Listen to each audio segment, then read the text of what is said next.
आप शुरू कीजिए। बोलो श्री प्राणनाथ प्यारे की जय। बोलो श्री सतगुरु महाराज की जय। सर्व सुंदर साथ की जय।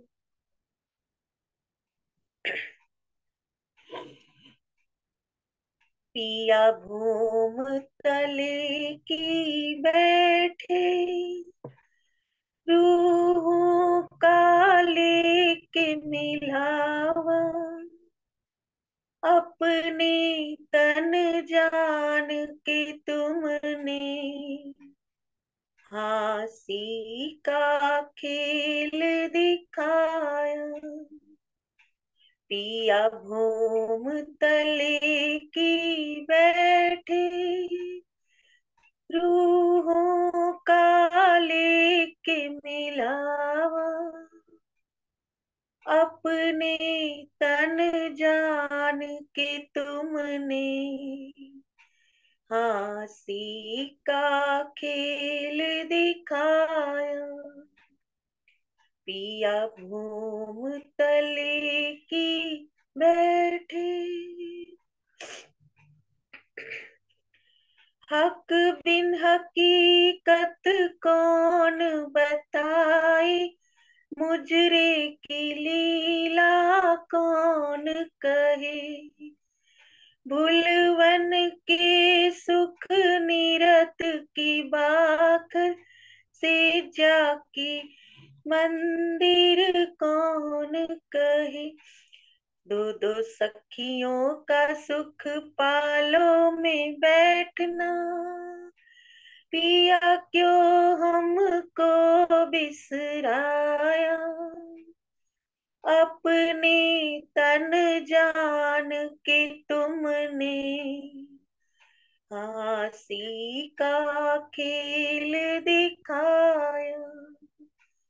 पिया भूम तले की बैठे,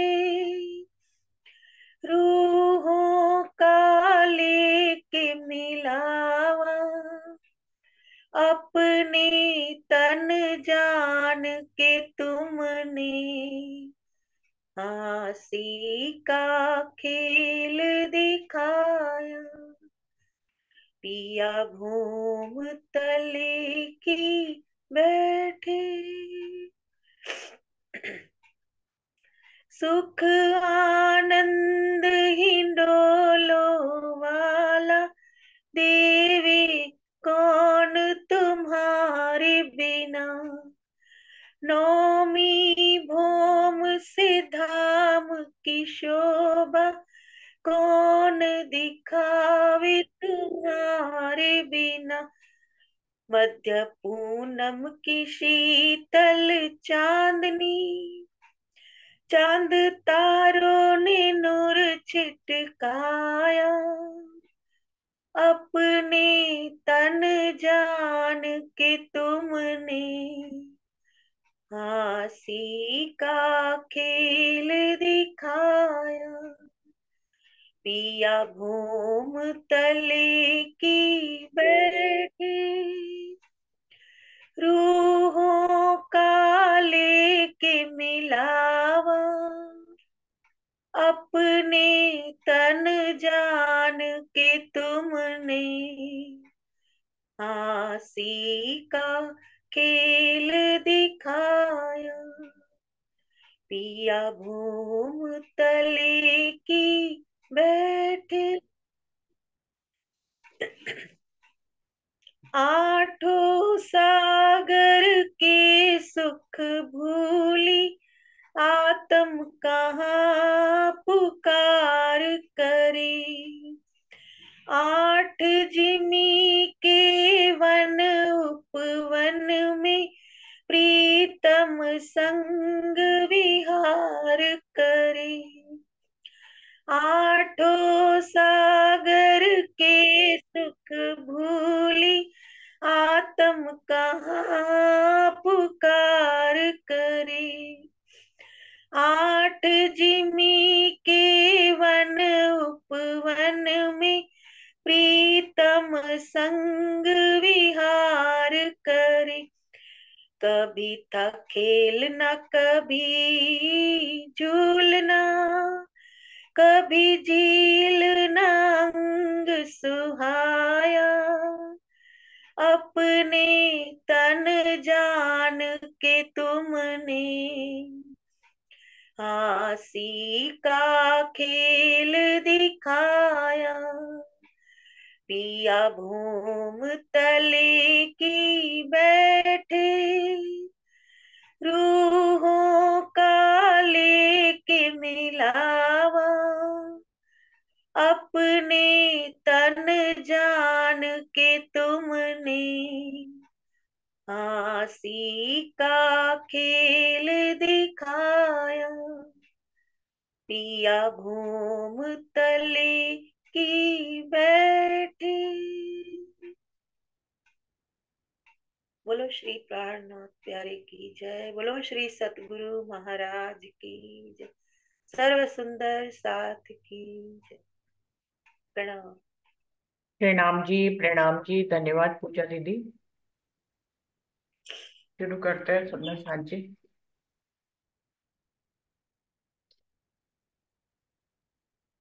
सभी सुंदर साथ जी को मेरा प्रेम प्रणाम जी।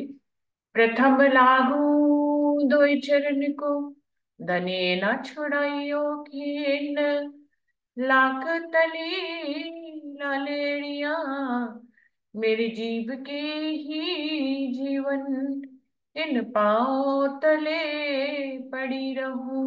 धनी नजर खोलो बातून, पलना वालू निरखु नेत्रे, मेरे जीव के ही जीवन, मेरे जीव के ही जीवन।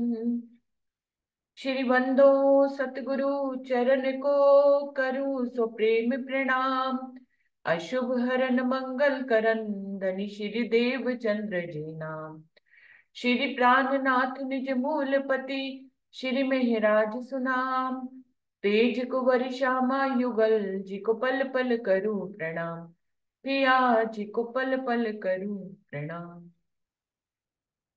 प्रणाम जी, प्रणाम जी। मनमोहन रसानंद सागर में पेज नंबर चल रहा था 92, और मूल मिलावा हेडिंग चल रही है सुंदर साथ जी।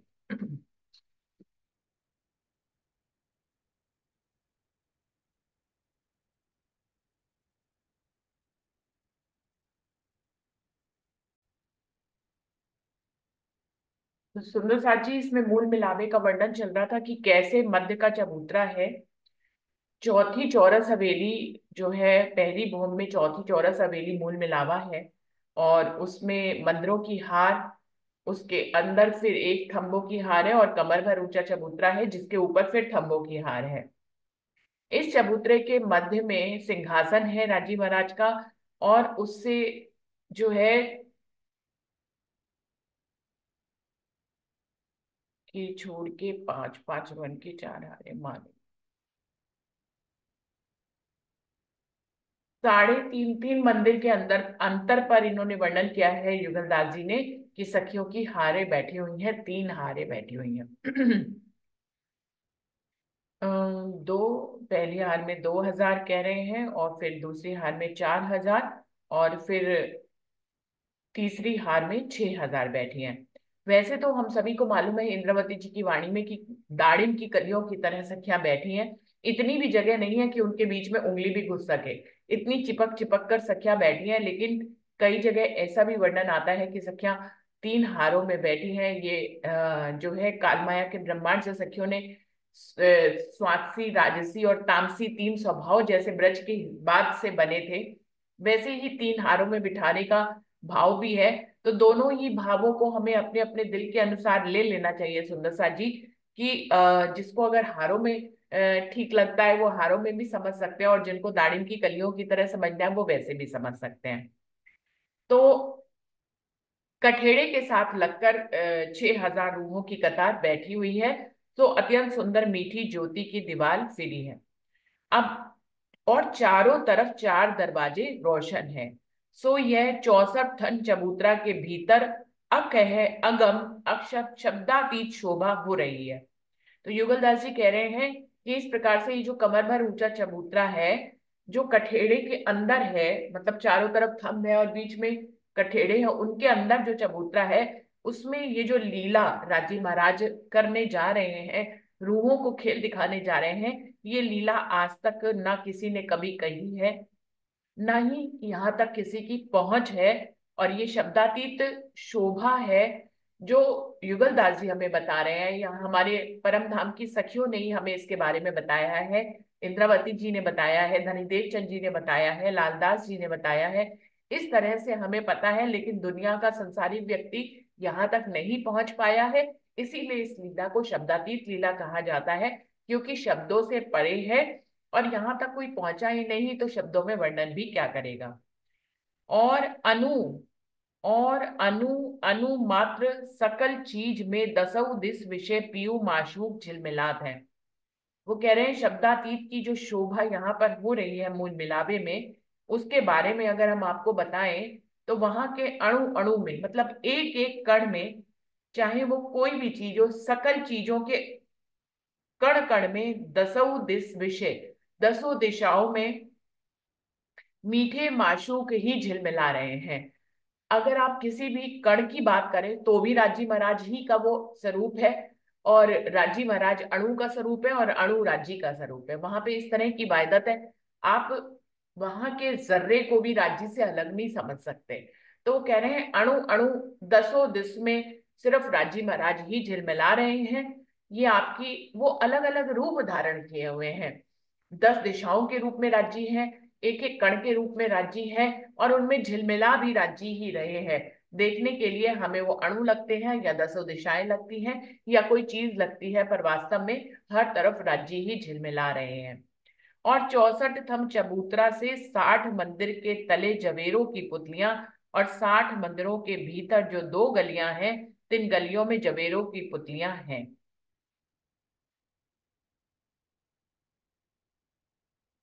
अब वो कह रहे हैं कमर भर ऊंचा चबूतरा, जो 64 थंब का चबूतरा है, जो कमर भर ऊंचा उठा है, उसकी ये जो कमर भर उठने वाली जो दीवार है, वहां पर जबेरों की पुतलियों पुतलियां, और 60 मंदिरों के भीतर जो 2 गलियां हैं, 3 गलियों में जबेरों की पुतलियां हैं, और जबेरों के पशु पक्षी गाते बजाते नाचते हैं। मूल मिलावे को आप लोग चितवनी में कैसा देखते हैं? हार देखते हैं, थंबों की हार देखते हैं, मंदिरों की हार देखते हैं, फिर थंबों की हार देखते हैं, फिर कमर पर ऊंचा चबूतरा है, फिर थंबों की हार, उनके बीच में कठेड़ा, मध्य में सिंहासन, चारों तरफ सखियां, बस इतना हम लोग देखते हैं। अब युगलदास जी आपकी चितवनी को और पंख दे रहे हैं कि और गहराई से देखिए। वो जो कमर पर ऊंचा चबूतरा है, उस पे जो चित्रकारी है, वहां जबेरों की पुतलियां हैं, जबेरों के पशु पक्षी भी हैं। दूसरी बात है कि वो नाचते गाते रहते हैं, बाजे भी बजाते हैं। अब मंदिरों की हार जो है, उसके भीतर भी एक थंबों की हार, 2 गलियां हैं। वो कह रहे हैं 3 गलियों में भी जबेरों की पुतलियां हैं, और जबेरों के पशु पक्षी गाते बजाते नाचते हुए दिखाई देते हैं आपको। तो आप अपने अलावा राजी श्यामा जी, थंब, मंदिर, कठेड़े, दरवाजे, खिड़कियां और सत्यों के अलावा चितवनी को यहां तक ले जाइए कि आपको मूल मिलावे में जबेरों की पुतलियां, जबेरों के पशु पक्षी नाचते गाते बजाते हुए भी दिखाई दे। यहां तक चितवनी की गहराई में आपको उतरना है। चबूतरों के तले जबेरों की पुतलियां हैं, और 60 मंदिरों के आगे पशु पक्षी गाते बजाते नाचते कूदते, और अमृत ते कोट गुने मीठे राग रागनियों के स्वर उठते हैं, सो सर्वत्र छाए रहे हैं। वो कह रहे हैं चबूतरों के तले जबेरों की पुतलियां, वो जो कमर भर ऊंचा चबूतरा है, वो जो ऐसे गोलाई में दीवार गई है कमर भर ऊंची, वहां पे तो जबेरों की पुतलियां हैं।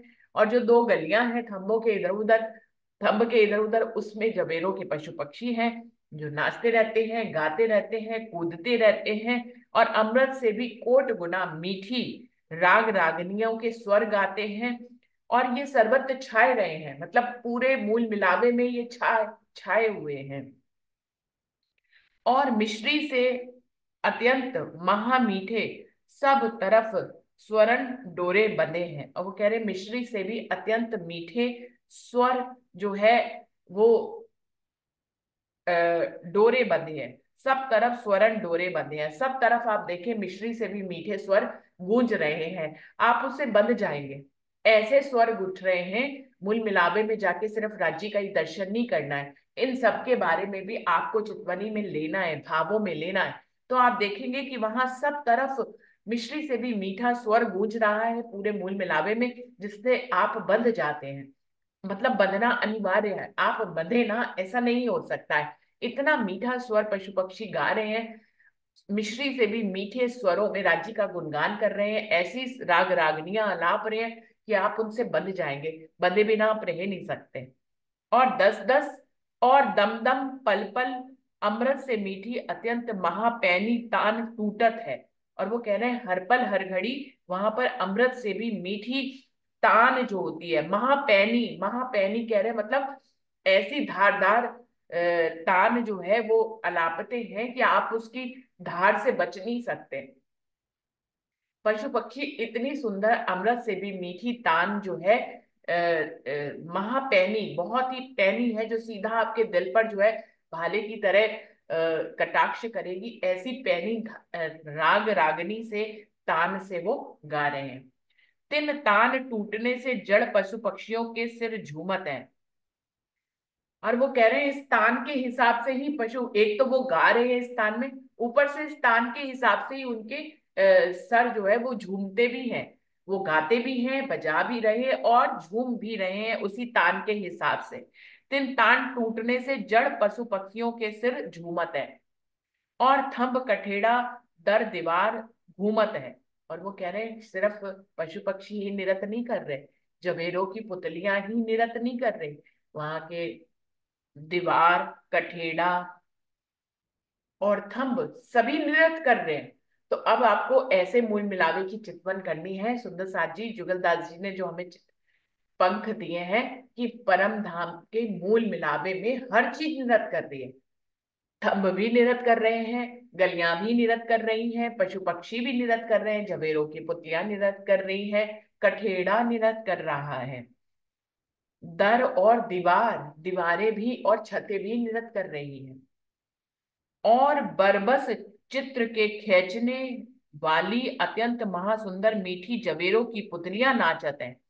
और वो कह रहे हैं वो जो चित्रों में जवेरों की पुतलियां हैं, जो अपनी तरफ बरबस आकर्षित करने वाली जवेरों की पुतलियां हैं, वो भी नाच रही हैं। को पुतलियां थंबन सो टिकी खड़ी हैं, कोई दीवालों से टिकी खड़ी है। अब इनके पोस्चर्स बता रहे हैं, इनकी मुद्राएं बता रहे हैं कि ये जो जवेरों की पुतलियां हैं, कोई तो दीवार से ऐसे टेक लगा के खड़ी है, कोई तंबों से टेक लगा के बैठी खड़ी है। तो इनकी नजाकतता का वर्णन कर रहे हैं युगलदास जी कि कैसे ये जवेरों की पुतलियां कोई तो नृत्य कर रही हैं और कोई सिर्फ नृत्य को देख रही हैं। वो दीवार के सहारे बड़ी कोमल मुद्रा में खड़ी हुई हैं, कोई थंबों के सहारे खड़ी है, कोई गावती है, कोई बजावती है, कोई ताल दे दे नाचती है और परिक्रमा करती फिरती हैं। कोई जो है गा रही है, कोई बजा रही है ये जवेरों की पुतलियां, कोई ताल दे देकर नाचती हैं, और कोई तो परिक्रमा ही करती फिर रही है। उनका एक ही काम है कि वो परिक्रमा करती रहेंगी कमर भर ऊंचे चबूतरे की। और कोट अमृत से मधुर,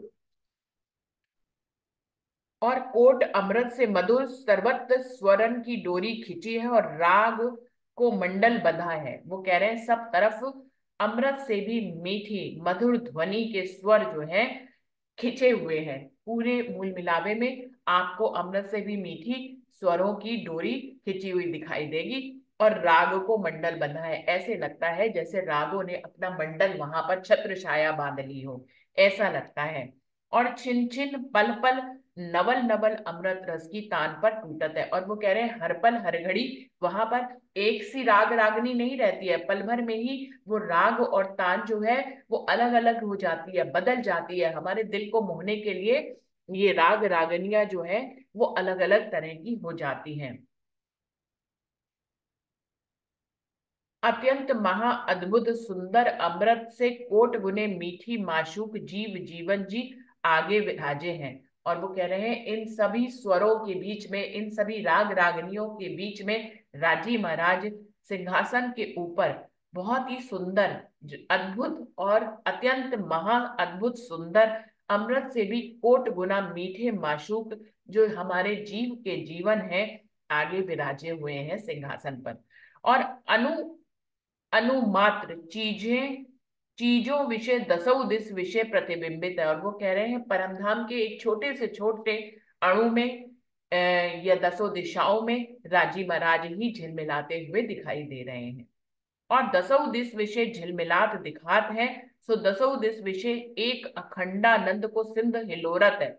वो कह रहे हैं क्योंकि राजी महाराज वहां के अणु अणु में कण कण में दसों दिशाओं में झिलमिलाते हुए दिखाई देते हैं। तो अगर आप देखें उसको समूह के रूप में, तो राज्य के दर्शनों का, अखंड आनंद का एक सागर सा हिलोरे ले रहा है। जिस तरफ नजर उठाइए राज्य का ही प्रतिबिंब दिखाई देता है, जिस तरफ नजर उठाइए राज्य ही दसों दिशाओं में दिखाई दे रहे हैं। वहां के कण में, अणु अणु में राज्य का ही दर्शन हो रहा है। तो ऐसे लगता है जैसे अखंड आनंद का सागर ही उमड़ गया हो।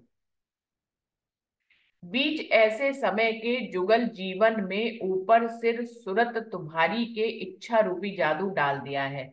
बीच ऐसे समय के, अब ऐसा समय जबकि चल रहा था, ऐसे में युगल जीवन जो राजी महाराज हैं, उन्होंने हमारे सिर के ऊपर, हमारी सुरता के ऊपर ये अपनी इच्छा रूपी जादू का टोरा कर दिया। राज्य महाराज ने हमें फरामोश कर दिया और हमें खेल में ले आए।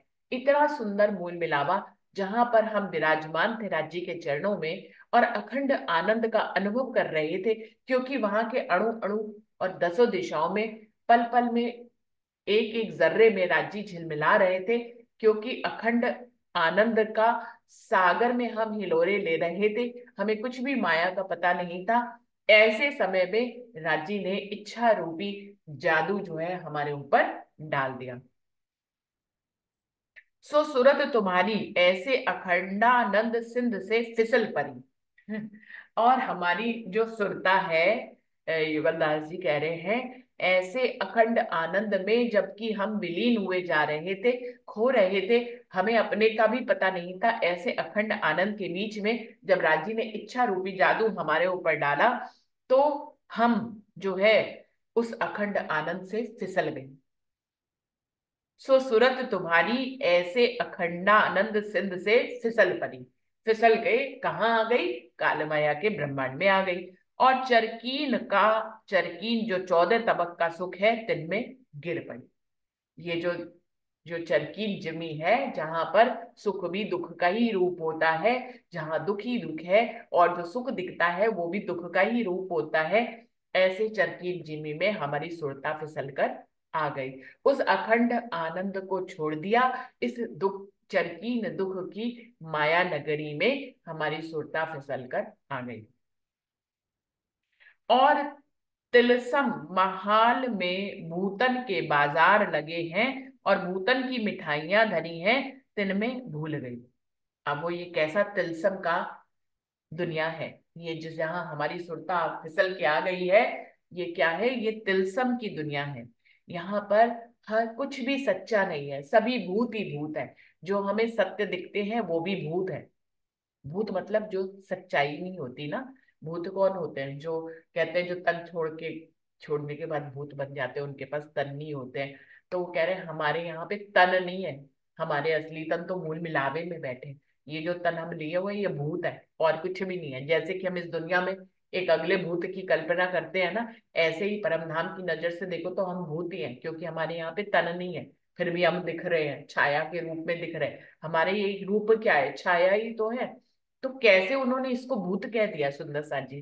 पहले इसको समझना चाहिए। हम भूत से डरते हैं, हम कहते हैं भूत हमें दिख जाएगा तो हम डर जाएंगे। हम अपने अस्तित्व को सही मानते हैं और भूत के अस्तित्व को की कल्पना करते हैं, तो उसको बिना तन के देखते हैं, काली छाया के रूप में देखते हैं, सोचते हैं, कल्पना करते हैं, और सोचते हैं कि वो वास्तविकता नहीं है, वो झूठ है, उसके पास तन नहीं है। और राजी महाराज के परम धाम की नजर से यदि देखें तो हमें वो कह रहे हैं कि हम भूत हैं। ये हमारे असली तन नहीं है, ये हमारे छाया वाले प्रतिबिंब के तन है। जैसे हम कहते हैं भूत के पास प्रतिबिंब का तन होता है, छाया होती है, वो काली छाया होती है, तन नहीं होता है। तो ये सुंदर साथ जी आज देखे समझने को आया कि इस भूत की कल्पना भी कैसी है कि परमधाम की नजर से हम भूत जैसे हैं। जो छाया जैसे हैं, प्रतिबिंब जैसे हैं, हमारे असली तन नहीं है, ये हमारे प्रतिबिंब के तन हैं, जिसको हम अपना तन समझते हैं। तो कह रहे हैं, और तिसला तिल सब माहौल में भूतन के बाजार लगे हैं और भूतन की मिठाइयां धरी हैं, तिल में भूल गई, हम अपने इस भूत जैसे तन में भूल गई। यहाँ पे भूतों की ही कह रहे हैं बाजार लगे हुए हैं, पूरा पूरा दुनिया भूतों की है। तो कह रहे हैं भूतों का बाजार लगा है और भूतन की मिठाइयां धरी, और यहाँ पर जितने भी आकर्षण है मिठाई के रूप में, सब वो भूतों की हैं। तिल में भूल गई, ऐसे खेल में आकर हम भूल गए किसको? अपने मूल तन को, अपने अपने अखंड आनंद को हम सब भूल गई। ऐसे तिल सब में हमारी सुरता फिसल कर आ गई। और माता पिता, भैया, बंधु, कुटुंब, परिवार में उलझ रहे हो, इस प्रकार से हम इस काल माया के ब्रह्मांड में आ गई। यहाँ पे माता पिता, भाई, बंधु, कुटुंब, परिवार में ही हम उलझ के रह गए हैं। हम इन्हीं को ही सत्य मानते हैं, जबकि सब भूत है, किसी का भी तन असली नहीं है। हे सुंदर साची, माशूक तुम्हारे ने खेल अक्षर का तुम्हारी ही सूरत के भीतर दिखला दिया है। अब देखिए इस लाइन का मतलब समझिए, सुंदर साजी कितना विशेष कर कितना सरल ढंग से उन्होंने बता दिया कि हे सुंदर साजी, माशूक तुम्हारे ने, राजी महाराज ने, जो तुम्हारे माशूक है, ने खेल अक्षर का, अक्षर ब्रह्म का खेल तुम्हारी ही सूरत के भीतर दिखला दिया है, तुम्हारी ही सुरता में दिखा दिया तुम्हें। तुम्हें कहीं आना जाना नहीं पड़ा है, परम धाम से छोड़कर तुम कहीं नहीं गए हो, तुम्हारी सुरता के अंदर ही तुम्हें ये खेल दिखा दिया गया। तुम तो वहीं चरणों में बैठे हो, ना आए ना कहीं गए, ना वहां परम धाम को छोड़ा, ना परम धाम वापस जाना है, वहीं के वहीं बैठे हो, सिर्फ सुरता को वापस जाना है, सुरता ही आई है, सुरता से ही तुम्हें सारा खेल उन्होंने दिखा दिया है। हे सुंदर साजी, माशूक तुम्हारे ने खेल अक्षर का तुम्हारी ही सूरत के भीतर दिखला दिया है, तुम्हारी ही सुरता के अंदर उन्होंने ये खेल तुम्हें दिखा दिया है। तुम्हारी जो परातम है, ताके हृदय कमल में सुपन द्वारा होके मानिद ब्रह्मांड के हुक्म का ब्रह्मांड बनाया है। देखिए बिल्कुल स्पष्ट बता रहे हैं, कई बार हम लोगों को नहीं समझ में आता कि हम खेल में कैसे आ गए। पहली बात, माशूक ने अक्षर के खेल को तुम्हारी ही सुरता के भीतर तुम्हें दिखा दिया है। तुम्हारी तुम्हारी जो परातम है, हमारी जो परातम है, जो मूल मिलावे में बैठी है, तुम्हारी जो परातम है, ताके हृदय कमल में सुपन द्वारा होके मानिद ब्रह्मांड के हुक्म का ब्रह्मांड बनाया है। हमारी परातम के हृदय कमल में सुपने द्वारा प्रवेश करके हुक्म का ब्रह्मांड बना दिया है। ये इस तरीके से खेल बना है। हमारी ही परातम के अंदर जो हृदय कमल है, हमारी ही परातम के हृदय कमल में सुपन के द्वारा प्रवेश होकर ये हुक्म का ब्रह्मांड बनाया है राजी महाराज। और परातम के नैन से आत्म तुम्हारी का प्रतिबिंब बीच इस ब्रह्मांड के डाला है, और परातम के नैन से, और हमारे जो वहां पे तन बैठे हैं उनके नैन से आत्म तुम्हारी का प्रतिबिंब, उन नैनों से जो नजर होती है, नैन के अंदर क्या होती है? नजर होती है, नजर के बिना नैन कुछ नहीं है। तो जो हमारे परातम के नैन है, उनकी जो नजर है, वो तुम्हारी आत्म, आत्म तुम्हारी का प्रतिबिंब, तुम्हारी आत्म का प्रतिबिंब बीच इस ब्रह्मांड के डाला है, उस नजर से तुम इस खेल को देख रहे हो। तो तुम्हारी जो आत्म है, वो तुम्हारी परात्म की नजर है, उस परात्म की नजर को ही सिर्फ यहाँ भेजा गया है। हमारा मूल तन ना आया है ना उसको वापस जाना है, हमारे हृदय पे सुपने का आवरण डाल दिया गया और हमारी नजर को इस खेल में भेज दिया गया। हमारे परात्म के हृदय में सुपने का ब्रह्मांड डाल दिया गया, और हमारे जो परात्म के नयन है, उनकी उनकी जो नजर है, जिसको प्रतिबिंब कहेंगे या सुरता कहेंगे या आत्म कहेंगे, उस नजर को इस खेल में भेज दिया गया। तो हमारा दिल और हमारे नैन दोनों किस में आ गए हैं? राज्य के जादू में आ गए हैं। सो प्रतिबिंब बीच इस ब्रह्मांड के नींद कर वजूद पहन के बीच इस जंगल में भूल रही है। तो जो हमारा प्रतिबिंब है, जो हमारी सुरता है, वो इस ब्रह्मांड में जिसको नींद का ब्रह्मांड कहा गया है, वहां पे अपना नींद का वजूद पहनकर, ये जो हमारा सपने का तन है, इसको नींद का वजूद पहन के बीच इस जंगल में आकर वो भूल गई कि ये मैं तो नजर हूं, कहाँ की नजर हूं, कहाँ आई हुई हूं। मैं नजर जो है परम धाम की नजर हूं, और जबकि मैं अपनी नजर से कहाँ आ गई, इस कालमाया के ब्रह्मांड में आ गई, और महाघोर दुख अंधकार में फिरत है। और इस घनघोर दुख के ब्रह्मांड में ये हमारी नजर जो है वो घूम रही है। हे साथ जी, जो तुम्हारी जो परातम है, जुगलदास जी कह रहे हैं, हे सुंदर साथ जी, तुम्हारी जो परातम है, ताके हृदय कमल के अंतर्गत जो दिल है, उस दिल के भीतर ये ब्रह्मांड तिसलम का अणु से छोटा 50 कोट जो जन का लंबा चौड़ाई दिखाई देता है, ऐसे हृदय कमल में दिल के अंदर ये ब्रह्मांड दिखाई देता है। देखिए क्या कहने की कोशिश कर रहे हैं। हे साथ जी, जो तुम्हारी परातम है, हमारी जो परातम है उसको समझिए। ताके हृदय कमल के अंतर्गत जो दिल है, हमारी जो परातम है उसके हृदय कमल के अंदर जो दिल है, हमारी परातम का जो दिल है, कहने का मतलब ये है कि जो तुम्हारी परातम है, ताके हृदय कमल के अंतर्गत जो दिल है, उस दिल के भीतर यह ब्रह्मांड तिलसम का अणु से छोटा, एक कण से भी छोटा है ये ब्रह्मांड। उस दिल के भीतर ये ब्रह्मांड तिसलम का अणु से छोटा, मतलब एक कण से भी छोटा, 50 कोट जो 50 कोट जोजन का लंबा चौड़ाई दिखाई देत है, ऐसे हृदय कमल में दिल के अंदर यह ब्रह्मांड दिखाई देता है। और सुंदर से आपको कोई ये बात समझ में आ रही हो तो बताएं। यह ब्रह्मांड तिस्लम का अणु से भी छोटा है, लेकिन 50 कोट योजन का लंबा चौड़ा दिखाई देता है, ऐसे हृदय कमल में दिल के अंदर ये ब्रह्मांड दिखाई देता है। ऐसे ही ये हृदय कमल के अंदर, हृदय कमल के अंदर यह लंबा चौड़ा दिखाई देता है, ऐसे हृदय कमल में दिल के अंदर यह ब्रह्मांड दिखाई देता है। हम्म। कहने का भाव ये है, अगर हम इस बात को अपने यहाँ के तन से समझे तो समझ में आएगी। वो कह रहे हैं ये जो ब्रह्मांड है ये भी तो 50 करोड़ योजन का लंबा चौड़ा है।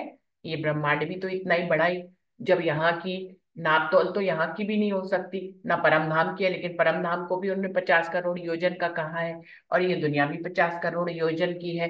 तो वो कह रहे हैं कि 50 करोड़ योजन की बड़ी चीज को यदि हम दिल में देखते हैं तो वो एक छोटे से अणु के समान दिखाई देती है। अब अगर हमारा घर ही है, मान लीजिए कितना भी बड़ा है घर, या ये हमारा कानपुर शहर है, या आपका जयपुर शहर है, कितना बड़ा है, लेकिन अगर आप उसको दिल में देखें तो एक अणु के समान ही वो दिखाई देता है। बिल्कुल ऐसे ही वो कह रहे हैं, ये जो इतना बड़ी दुनिया तुम्हें दिखाई दे रही है, जहां तुम घूम भी नहीं पाते हो, एक जीवन जीते हो जिसमें तुम एक जीवन के रहते इसको पूरा तुम घूम भी नहीं पाते हो, तुम हर जगह नहीं देख पाते हो, ये जो इतना बड़ा तुम्हें दिखाई दे रहा है, ये परातम के दिल में एक अणु के समान है। वैसे ही जैसे हमारे सपने के दिल में अगर हम अपने शहर को, जिसको हमने पूरा घूमा भी हुआ होता है, कितना बड़ा होता है, अगर हम उसको हृदय में देखेंगे तो एक अणु के समान दिखाई देता है। होता कितना बड़ा है, अणु के समान। जो हमें इतना बड़ा दिखाई दे रहा है उसका असल स्वरूप क्या है, कि वो हमारे दिल में एक कण के समान होता है। तो ऐसे ही ये जो 50 करोड़ योजन का इतना बड़ा दुनिया तुम्हें तिलसम की दिखाई दे रही है, ये परातम की नजर से अगर देखे और परातम के दिल में अगर देखे तो ये एक अणु के समान ही है। फिर से इस लाइन को पढ़ रही हूँ, सुंदर सा ध्यान से सुनेंगे, कोई और बात समझ में आ रही हो तो जरूर से बता दे। कि हे सुंदर साथ जी, हे साथ जी, जो तुम्हारी जो परातम है, ताके हृदय कमल के अंतर्गत जो दिल है, उसके परातम के दिल के अंदर जो दिल है, उस दिल के भीतर यह ब्रह्मांड तिस्लम का, उस दिल के अंदर ये जो तिलसम का ब्रह्मांड है, अणु से छोटा, मतलब एक कण से भी छोटा, 50 कोट जोजन लंबा चौड़ा दिखाई देता है। है तो ये एक अणु से भी छोटा, लेकिन तुम जब जब तुम इसको देखने लगते हो तो कितना बड़ा दिखाई देता है, 50 करोड़ योजन का लंबा चौड़ा दिखाई देता है। ऐसे हृदय कमल में दिल के अंदर यह ब्रह्मांड दिखाई देता है, ऐसे ही हमारे हृदय कमल में ये दिल के अंदर यह ब्रह्मांड दिखाई देता है। मानिद आगे बता रहे हैं, मानिद मृग जल के तिसके अंतर्गत पांच तत्व गुण तीन का वजूद तुम्हारा प्रगटा है। ऐसे इस मृगजल वाली दुनिया में तुम्हारा ये पांच तत्व और तीन गुण वाला वजूद तुम्हारा दिखाई दे रहा है, प्रगटा है। इस वजूद के अंतर्गत पर आत्म के नैनन में जो आत्म है, तिसको इस वजूद ने पकड़ा है।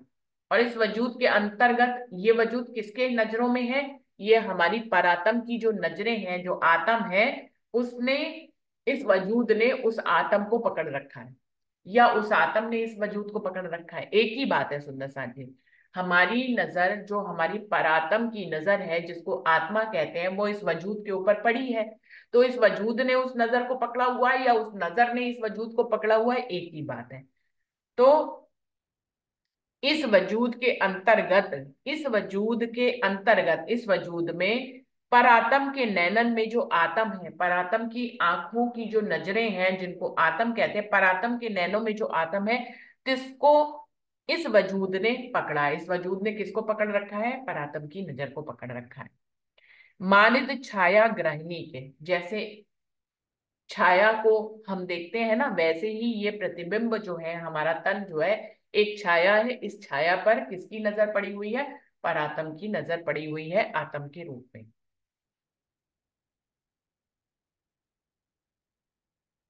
जैसे हम अपनी छाया को देखें, हमारा जो परछाई बनती है, उसको हम देखते हैं, तो इस बात को ऐसे समझे जैसे कि ये हमारा तन है, मान लीजिए ये परात्म है, हमारी नजर जो है हमारी ही परछाई को देख रही है। तो हमारी नजर, परछाई ने किसको बांध लिया? हमारी नजर को बांध लिया, या कह ले हमारी नजर ने परछाई को बांध लिया। हम किसको देख रहे हैं? हम अपने असल स्वरूप को नहीं देख रहे। हमारी परात्म की जो नजर है वो किसको देख रही है? हमारी छाया को देख रही है। तो ऐसे ही आत्म किसको देख रही है? ये परात्म की जो ये नजर है, आत्म, वो किस पे ऊपर पड़ी हुई है? हमारे यहाँ के वजूद जो